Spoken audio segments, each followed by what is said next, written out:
السلام عليكم ورحمة الله وبركاته. بسم الله، الحمد لله، والصلاة والسلام الأتمان الأكملان على خير خلق الله نبينا محمد وعلى آله وصحبه ومن والاه. عباد الله، ishimwe kuzo bikuri Allah subhanahu wa ta'ala, amahoro n'imigisha nibisakari kosozerejwe n'umwana w'abahanuzi nabiyina Muhammadin sallallahu alayhi wa sallam, nabiwe n'abasangira ngendo be n'abamukurikiye n'abazakomeza kumukurikira kuzageza ku munsi w'imperuka. Dusaba Allah subhanahu wa ta'ala ko twese yadushyira muri abo ngabo, Allahumma amin. Ibadallah, bagaragu ba Allah subhanahu wa ta'ala, dukomeje kurebera hamwe amasomo aboneka mu gitabo Al-Kaba'ir, gitabo cya Sheikh Muhammad ibn Ahmad ibn Uthman ibn Qaymaz al-Dhahabi rahimahullahu ta'ala. Allah subhanahu wa ta'ala amugirire impuhwe. Bagaragu ba Allah subhanahu wa ta'ala, twari twatangiye isomo ku munsi w'ejo, umwanditsi yise al-kabiratu at-tasi'ata ashar, cyangwa se cya gikuru cya 19 aricyo shurbi al-khamri, kunywa inzoga. Tugaragaza buhambari bwo kunywa inzoga muri Qur'ani ntagatifu ndetse no mu mvugo z'intumwa y'Imana Muhammad sallallahu alayhi wa sallam. Tugaragaza ko ari kimwe mu byaha Ubuislamu bwihanangirije mu buryo bukomeye, bukibuza abantu kuba barangwa nacyo cyangwa se bakigwamo. Twagarukiye ku mvugo y'umwanditsi aho umwanditsi rahimahullahu ta'ala agira ati: قال وروى الإمام أحمد من حديث أبي موسى الأشعري رضي الله عنه قال. إمام أحمد مري حديثي يترسك وأبي موسى الأشعري يرفزتي قال رسول الله صلى الله عليه وسلم، إمام محمد صلى الله عليه وسلم يرفزتي: لا يدخل الجنة مدمن خمر ولا مؤمن بالسحر ولا قاطع رحم. tinabwa zigera yinjira mu ijuru wa undi wasabitswe n'inzoga, ntabwo azigera yinjira mu ijuru rya Allah subhanahu wa ta'ala, cyangwa se wa undi wemera uburozi. wala qati'a rahimin, cyangwa se wa undi waciye isano y'umuryango, udashaka kubana n'abantu be ba hafi mu muryango. wa man mata wa huwa yashrabu al-khamr saqahu Allah min nahri al-ghawtah. kandi nanone uzapfa anywa inzoga, saqahu Allah min nahri al-ghawtah. Allah subhanahu wa ta'ala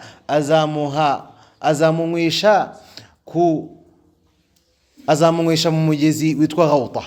wa huwa ma'un yajri min furuj al-mumisat, akaba ari amazi ayangaya, ukaba ari umugezi uzabutembera mu bitsina by'abantu b'abasambanyikazi, ayizaniyati yu'dhi ahla an-nari riha furujihinna. abantu bo mu muriro bazaba babangamirwa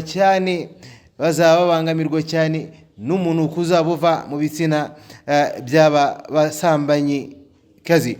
قال وقال رسول الله صلى الله عليه وسلم، ننون إمام محمد صلى الله عليه وسلم رفزتي: إن الله بعثني رحمة وهدى للعالمين.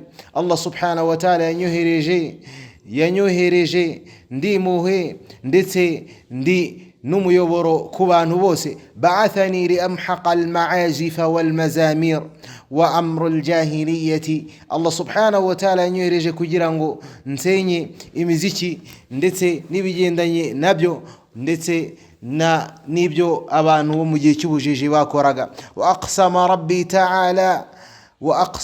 rabbi ta'ala bi'izzatihi لا يشرب عبد من عبيدي جرعة من الخمر. الله سبحانه وتعالى كان يرهي كتوبة يروچه كنها مغارغوي نومwe كنها نومwe مبغارغوبه uzanywa intama y'inzoga illa saqaituhu mithlaha, uretse ko Allah subhanahu wa ta'ala azamunywesha ibingana nk'ibyo yanyweye min hamimi jahannama, bivuye mu mazi yatuye azaba avuye mu muriro wa jahannam. wala yada'aha abdu, ndetse nta nuzareka kunywa inzoga bagaragu ba Allah subhanahu wa ta'ala, mu bagaragu ba Allah subhanahu wa ta'ala, kubera gutinya Allah subhanahu wa ta'ala, uretse ko Allah azamunywesha inzoga isukuye yo mwijuru azasangira n'abagenzi be beza. Qala dhikru man lu'ina fil khamri,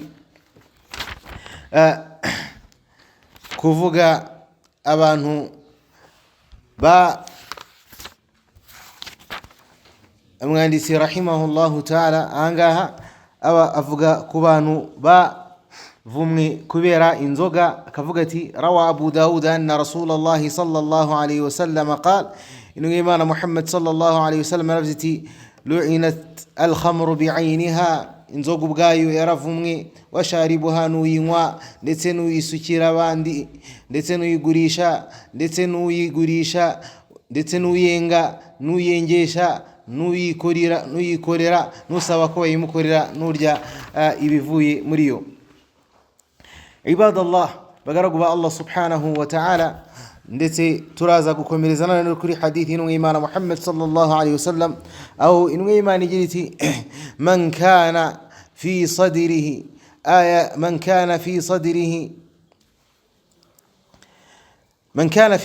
ayatan min kitabillah وصب عليها الخمر يجيء يوم القيامة كل حرف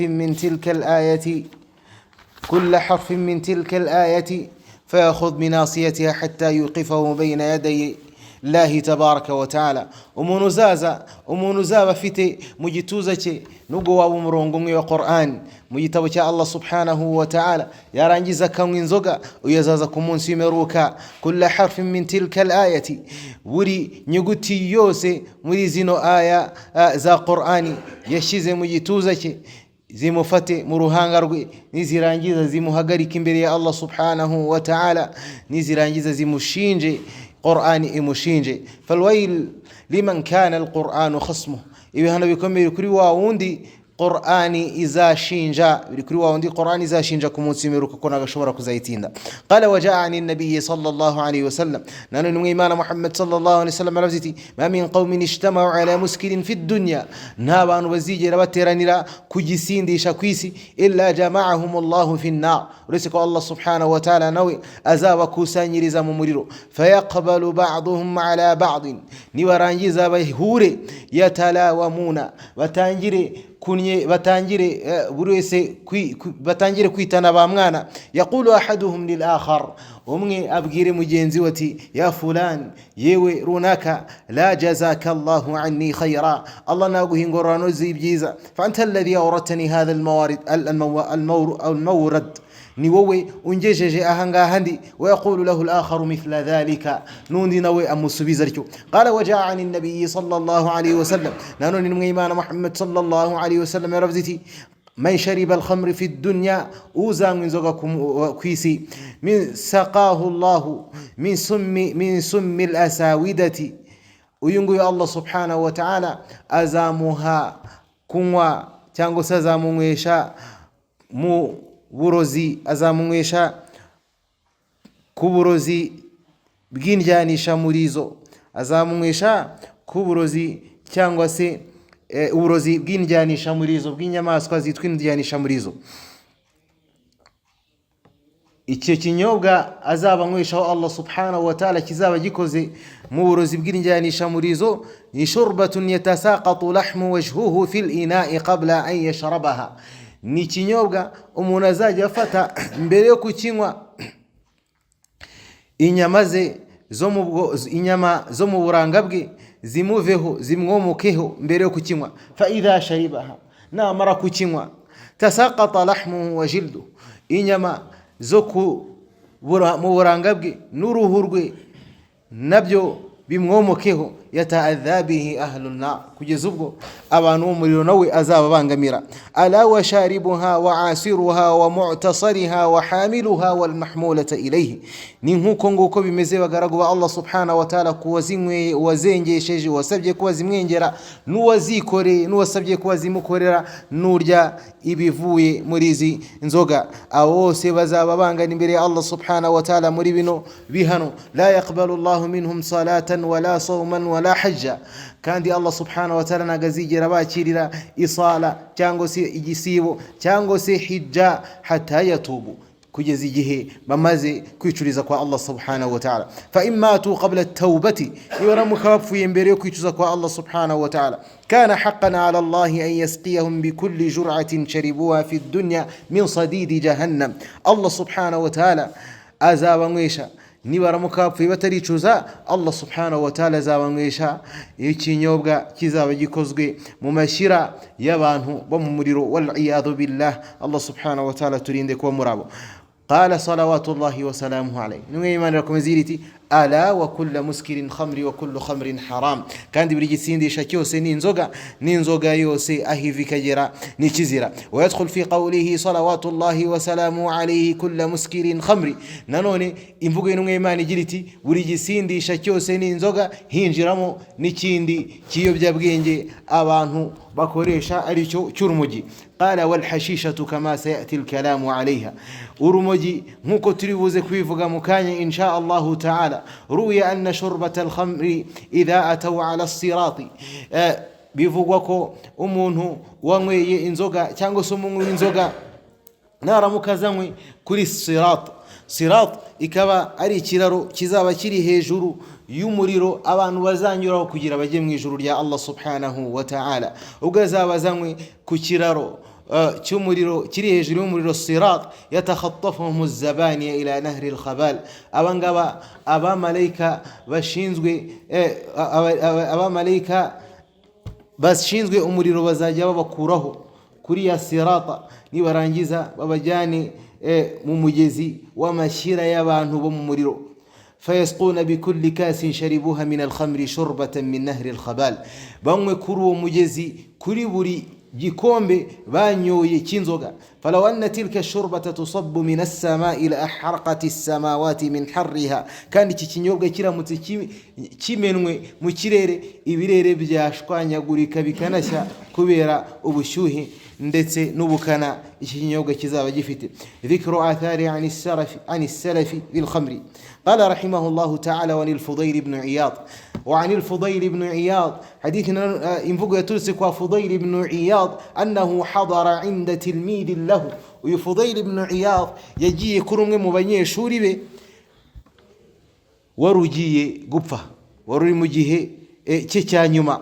فجعل يلقنه الشهادة أتانجلكم kuvuga ijambo la ilaha illa Allah. mukinu nk'Imana Muhammad sallallahu alayhi wasallam bitubwina bidushishikariza itubwira iti laqinu mautakum bi la ilaha illa Allah. mwibutse abantu banyu ijambo la ilaha illa Allah, muri basubirishemo igihe mubona yuko bashobora kuba bagiye gupfa, mubibutse kuvuga rino jambo la ilaha illa Allah cyane. uyu Fudayl ibn Iyad ageze ku munyeshuri we, abona agiye gupfa, yatangiye kumwibutsa kuvuga la ilaha illa Allah, nta yindi Imana ikwiye gusengwa by'ukuri se Allah subhanahu wa ta'ala. wa lisanuhu la yantiqu biha. ariko ururimi rw'uyu munyeshuri we ntabwo rwashoboraga kuvuga rino jambo. fakarraraha alayhi faqal. arakomeza rimusubiriramo aramubwira ati, wa munyeshuri we abwira Fudayl ati, la aquluha wa ana bari'un minha. ntabwo nshobora reka kwirushya, ntabwo nshobora kuvuga iryo jambo kandi njye ndi kure naryo. fakharaja al-Fudayl min indihi wa huwa yabki. Fudayl asohoka kuri uwo munyeshuri aho yararwariye agenda ari kurira. thumma ra'ahu ba'da muddatin fi manamihi. atangira kumubona nyuma y'igihe, nyuma yuko wa munyeshuri yapfuye, atangira kumubona mu nzozi ze. wa huwa yushabu bihi ila an-nar. arimo arakururwa ajyanwa mu muriro. faqala lahu ya miskinu bima naza'ta minka al-ma'rifa. aramubwira ati, yewe runaka, kuki urahangaha barimo baragukurura bakujyana. qala ya ustadh. aramubwira ati, mwarimu wanjye we, kana bi illatun. nari mfite uburwayi nkiri ku isi. fatitu ba'd al-atibba. nza kujya kureba umwe mu baganga. faqala li. arambwira ati, tashrabu fi kulli sanati qadhan min al-khamri. buri mwaka ujye unywa igikombe cy'inzoga. wa in lam taf'al tabqa bika illatuk. nutabikora uzakomeza urwayi buno burwayi bwawe. fakuntu ashrabuha fi kulli sanatin li ajli at-tadawi. najyaga nk'igikombe kimwe buri mwaka kubera kwivuza, kugira ngo nivuze. fahadha halu man yashrabuha lit-tadawi. uku niko uwanyoye inzoga yivuza azaba ameze. Ese byaba bimeze bite kuri wa wundi none wazinyweye nta nicyo ari kuvuga ngo ari kwivuza? Nasallallahu al-afwa wal afiya min kulli su. Turasaba Allah subhanahu wa ta'ala ko yaturinda kurangwa n'iki cyaha bagaragu ba Allah subhanahu wa ta'ala. قال رحمه الله تعالى: وسئل بعض التائبين عن سبب توبته. nanone bagaragu Allah subhanahu wa ta'ala, umwe mu bantu bicujije kunywa inzoga yabajijwe impamvu yaretse kunywa inzoga. Faqal, aravuga ati: kuntu ambushu alqubur, tinajyaga ntaburura abantu mu makaburi yabo, mu mva zabo. Faraitu fiha amwatan masrufina an alqibla, narangiza nkajya mbona bamwe mu bantu barapfuye uburanga bwabo buterekeye qibla. Kandi muzi ko tugiye gushyira umuntu mu mva ye dufata uburanga bwe tukabwerekeza qibla, aho berekera basari. Ariko iyo yajyaga kubazika, iyo yajyaga kubakura mu mva zabo, yasangaga uburanga bwabo butari kureba muri qibla. Fasaltu ahlihim anhum faqal, noneho aravuga ati: nza kubaza abantu babo, imiryango yabo kubyo bakoraga. Barambwira bati: kanu yashrabuna al-khamru fi dunya, bajyaga banywa inzoga ku isi. Wa matu min ghairi tawbatin, ndetse banapfa baticujije kwa Allah subhanahu wa ta'ala. Wa qala ba'd as-salihin, umwe mu bantu bakoze barangoga no gukora ibyiza, na baravuga ati: matali waladun saghir, umwe mu bana banje batoya yarapfuye, umwe mu bana banje bato yarapfuye. Falamma dafantuhu ra'aytuhu ba'da mawtihi fi al-manam, nyuma yuko nari maze kumuzika naje kumubona mu nzozi. Wa qashaba ra'suhu, nsanga mu nzozi, mubona mu nzozi yarameze imvi. فقلت يا ولدي, ndamubaza ni: mwana wanjye, dafantuka wa anta saghir fama alladhi shayyabaka, ko nakuzitse uri umwana mutoya, niki cyakumeresheje imvi? Faqala ya abati, arambwira ati: dawe dufina ila janibi rajulun mimman kana yashrabu al-khamra fi dunya, iruhande rwanjye ubwo mwamaraga kunzika baje kuhazika umuntu wanywaga inzoga ku isi. فزفرت جهنم لقدومه زفرة, hanyuma jahannam, umuriro wa jahannam uratono mutono ukomeye cyane kubera kuza kuwo muntu w'umunywi inzoga. Lam yabqa minha tiflun illa shaba ra'suhu min shiddati zafratiha, nta mwana numwe wari uraho ngaho usibye yuko yameze imvi kubera uyu mutono wa jahannama. Na'udhu billahi minha. Turasaba Allah subhanahu wa ta'ala ko yaturinda ibihano bye bagaragu ba Allah subhanahu wa ta'ala. Wa nasallu Allah al-afwa wal afiyata mimma yujibu al-'adhab fi al-akhirah. Turasaba Allah subhanahu wa ta'ala ko yaturinda buri gikorwa cyose cyadukururira ibihano ku munsi meruka. Fal wajibu 'ala al-'abdi an yatuba ila Allah, icyangombwa kuri kumugaragu wa Allah subhanahu wa ta'ala no kwicuza kwa Allah subhanahu wa ta'ala qabla an yudrikahu al-maut, mbere yuko agerwaho n'urupfu, dore ko bagaragu wa Allah subhanahu wa ta'ala urupfu ruza rutunguranye. Wa huwa ala sharri halah, rukamusanga ari mu ngeso zitari nziza. Fayulqa fi nnari, na'udhu billahi minha, ikabyamuviramo kajugunywa mu muriro. Allah subhanahu wa ta'ala aturinde ibyo ngibyo. Ibadallah, bagaragu ba Allah subhanahu wa ta'ala, wal hashishatu, naho urumogi, al masnu'atu min waraqi qinab, naho urumogi rukorwa cyangwa se ruva ku kimera kizwi cy'urumogi. Sheikh rahimahullahu ta'ala aravuga ngo urumogi narwo rufatwa nk'inzoga. yuhaddu sharibuha kama yuhaddu sharibu al-khamri, ndetse umuntu warunyweye ahanwa nk'uwanyweye inzoga. Wa hiya akhbathu min al-khamri min jiha, ndetse hari n'ubwo urumogi rushobora kuba rubi cyane kuruta inzoga, kubera ko umuntu wanyoye urumogi qad tufsidu, urumogi rumwangiriza ubwonko. Wal mizaj, hari abantu benshi banyoye urumogi bagaragu ba Allah subhanahu wa ta'ala. Hari abantu banywa inzoga ariko bazivamo, zaba zibashizemo bagasubira mu mirimo yabo, bagakomeza bakagira ubwenge buzima. Ariko urumogi hari abantu barukoza ku munwa, yakururaho gatoya agahita sara. Hari abantu barushyira ku munwa, yakururaho gatoya urumogi agahita sara, cyangwa se rukamugira zezenge. Yari umugabo w'inyangamugayo ukabona yabaye nk'umuntu w'igishushungwe udafite ubwenge. Ibi ni bibi by'urumogi. Hari umwe sore wigeze kumbwira ngo urumogi ntabwo ari haram, yarambwiye ati Sheikh buriya rero urumogi ntabwo ari haram. Ndamubaza ni kubera iki atari haram? Arambwiye ati urumogi rero Sheikh ni kimwe mu bimera bya Allah subhanahu wa ta'ala yashyizeho kandi ni umuti, ntabwo rero urumogi rushobora kuba haram. Buriya nta nubwo rushobora kuba haram kubera yuko ntabwo rumeze nk'itabi. Itabi rishobora kwangiza ibihaha ariko urumogi ntabwo rushobora kwangiza ibihaha. Ndamubwira nti khalas, ati ntabwo ari haramu kabisa. Ndamubwira nti urumogi nyuma y'igihe, nyuma ko yarambwiye ibyo ngibyo naramwihoreye, hashize iminsi nza kumuhamagara ndamubwira nti urumogi rero buriya ni haram nuko nakwihoreye, ariko urumogi ni ikizira ndetse ni narubi cyane kuruta ibyo wotekereza. Ni kimwe mu biyobyabwenge Uislamu buvuga yuko ari kibi cyane. Abibwira rero ko urumogi rudashobora kuba ruziririjwe kubera ko ari kimwera cya Allah subhanahu wa ta'ala, n'inzoga nazo zikorwa mu bimera bya Allah subhanahu wa ta'ala kandi ni ibizira.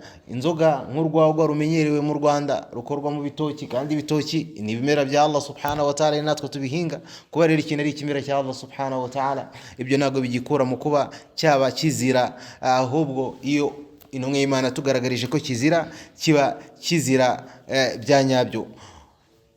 Nanone urumogi n'inzoga abagaragu ba Allah subhanahu wa ta'ala bihuriye mu kuba bibuza umuntu kwibuka Allah subhanahu wa ta'ala ndetse no kugaragira Allah subhanahu wa ta'ala no gukora amasengesho.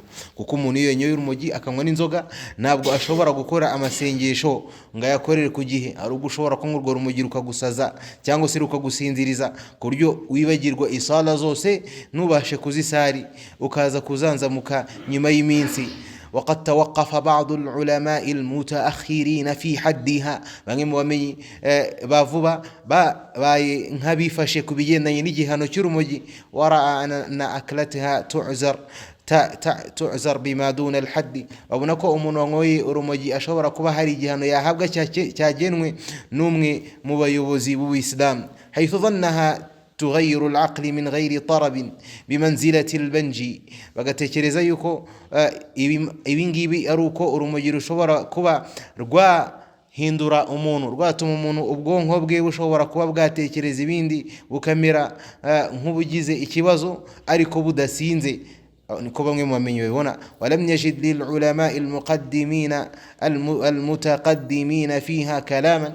Abamenyi ba kera benshi ntabwo bigeze bavuga ku rumogi kubera yuko urumogi ntabwo rwari ruriho ku gihe cy'intumwa y'Imana Muhammad sallallahu alayhi wa sallama. وليس كذلك بل أكلتها ينتشون ويشتهونه كشراب الخمر وأكثر. ariko Sheikh Hangara avuga ati ntabwo ariko bimeze. Abamenyi bavuze ko urumogi rudasindisha siko bimeze, ahubwo urumogi rurasindisha ndetse ahubwo rubata umuntu kuruta rimwe na rimwe n'inzoga. Rubata umuntu kuruta rimwe na rimwe n'inzoga ku buryo urunywa iyo atarubonye abura amahoro. hatta la yasbiruna anha watasudduhum an dhikrillah. Nanone rukabuza abantu kugaragira Allah subhanahu wa ta'ala no gukora amasengesho igihe barunyweye cyane. ma'a ma fiha min ad-dayathati wat-takhannuthi wa fasad al-mizaj wal-aqli wa ghayri dhalika. Nibindi bijyana narwo nko kuba rugira umuntu inganzwa, umuntu akaba adashobora kuba yafata ibyemezo kubera kunywa urumogi, ndetse n'ubundi bwangizi bwinshi nko gutwara ubwenge bw'umuntu n'ibindi. urumogi rero bagaragu ba Allah subhanahu wa ta'ala qawlan wahida ruraziririjwe mu Islam nk'uko inzoga ziziririjwe. wa kana Rasulullah sallallahu alayhi wasallam qad a'ta jawami' al-kalim bi khawatimihi. Nimwe Imana yari yarahawe kuvuga amagambo make akusanyije ibisobanuro birebire. Niyo yavuze iti kulla muskirin haram, buri gisindisha cyose ni haram. Iyi niyo mvugo intumwa y'Imana ukwiriye gushyira imbere yawe kuri buri gisindisha cyose kizwi n'ikitarabonerwa izina n'ibizaza. Iyi niyo mvugo y'intumwa y'Imana ibiziririza. Buri gisindisha cyose ni haram, cyaba inzoga, cyaba urumogi, cyaba cyakozwe mu bihe ibintu bizwi n'ibitazwi. Waqala salawatullahi wa salamuhu alayhi. Nanone intumwa y'Imana Muhammad sallallahu alayhi wa sallam mu yindi mvugo yayo iratubwira iti ma askara kathiruhu faqaliluhu haram. Buri gisindisha cyose gishobora kuba cyasindisha ari gike ari cyinshi, igikeya muri cyo nacyo kirazira. Buri gisindisha cyose gishobora kuba cyasindisha umuntu igihe kigize cyinshi, n'igikeya kuri cyo ni haram. Umuntu ntavuga ati inzoga iba haram kubera yuko umuntu aba yanyweye amacupa 10. Imvugo y'intumwa y'Imana irakugaragariza ko nimba amacupa 10 ashobora kugusindisha, n'icupa rimwe nubwo litagusindisha naryo ni ikizira kuba warinywa. ولم يفرق صلى الله عليه وسلم بين نوع ونوع. N'Imana ntabwo yigeze itandukanya hagati y'ubwoko n'ubundi, lakinahu yavuze ko buri gisindisha cyose kizira, wa hadhihi buri gisindisha cyose kizira. Ibadallah, bagaragu ba Allah subhanahu wa ta'ala, nantaqilu ila hikayatin, twimukire ku rino nkuru ndetse tunasoza ibigendanye n'isomo ryacu ry'ibigendanye n'inzoga. Umwanditsi rahimahullahu ta'ala muri kino gitabo cyazanye inkuru yaturutse kwa Abdullah Malik ibn Marwan أن شابا جاء إليه باكيا حزينا. عبد الملك بن مروان igihe kimwe yagenderewe n'umusore azafite agahinda narira, maze aravuga ati umuyobozi w'abemera, mu by'ukuri nakoze icyaha gihambaye, ese nkwiye kubabarirwa? Nakoze icyaha gihambaye, ese naba nkwiriye kubabarirwa? Aramubaza ati ni ikihe cyaha wakoze wa musore we? Umusore ati icyaha cyanjye kirahambaye. Abdul Malik ati icyo ari cyo cyose icuze kwa Allah subhanahu wa ta'ala, kuko yakira ukwicuza kw'abagaragu be akanababarira ibyaha byabo. Umusore ati yewe muyobozi w'abemera, nta natabururaga imva maze nkabonamo ibintu bitangaje. Aramubaza ati ni ibiki wabonye? Umusore abwira Abdul Malik ati yewe muyobozi w'abemera, ijoro rimwe nataburuye imva, nuko nyirayo mbona uburanga bwe buterekeye qibla. Nsanga uburanga bwa nyiri iyo mva ntago bwerekeye qibla, maze ntera ubwoba nshaka gusohokamo, nuko numva umuntu avugira mu mva agira ati ese nukwiriye kubaza uri muri iyi mva impamvu uburanga bwe buterekeye qibla? Ndabaza ni nukubera iki? Aransubiza ati nukubera ko yajyaga atesha agaciro amasengesho, rero iki nicyo gihano cy'abameze nkawe. Umusore ubwoba buramwica, aravuga ati nuko ntaburura indi mva, nsangamo nyirayo yarahindutse ingurube, aziritse iminyururu mu ijosi rye, antera ubwoba nshaka no gusohoka. Numva umuntu umbwira ati ese ntukwiye kubaza ibikorwa bye n'impamvu ari guhanwa? Ndavuga nti nukubera iki? Aransubiza ati wa muntu ryajwi riransubiza riti yajyaga anywa inzoga ku isi maze afata icujije. Naho uwa gatatu, yewe muyobozi w'abemera, nataburuye imva nsanga nyirayo azirikishijwe imigozi yo mu muriro, asohorera ururimi rwe mu irugu, antera ubwoba nsubirayo nshaka no gusohoka, ariko ndahamagarwa mbwirwa nti ese ntubaza ibye n'impamvu ari guhanwa? Nuko ndabaza nti nukubera iki? Aransubiza ati ntiyajyaga yirinda inkari.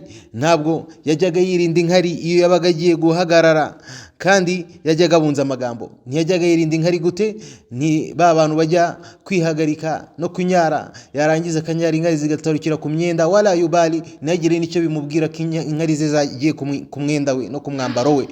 Ibyo ni kimwe mu byaha bikomeye byo abantu boroshya, ariko bizatwara abantu benshi mu muriro wa jahannam. Allah subhanahu wa ta'ala turinde kurangwa n'ibyo. Arongera aramubwira ati kandi yajyaga abunza amagambo mu bantu kugira ngo abateranye. Iki nicyo gihano cy'abameze nkawe. Naho wakaniye umuyobozi w'abemera, nataburuye imva ye nsanga gurumana, antera ubwoba nshaka no gusohoka, ndabwirwa nti ese ntukwiye kubaza ibye? Ndabaza nti bitebye? Arambwira ati ntiyajyaga akora amasengesho, uyu ntabwo yasaraga.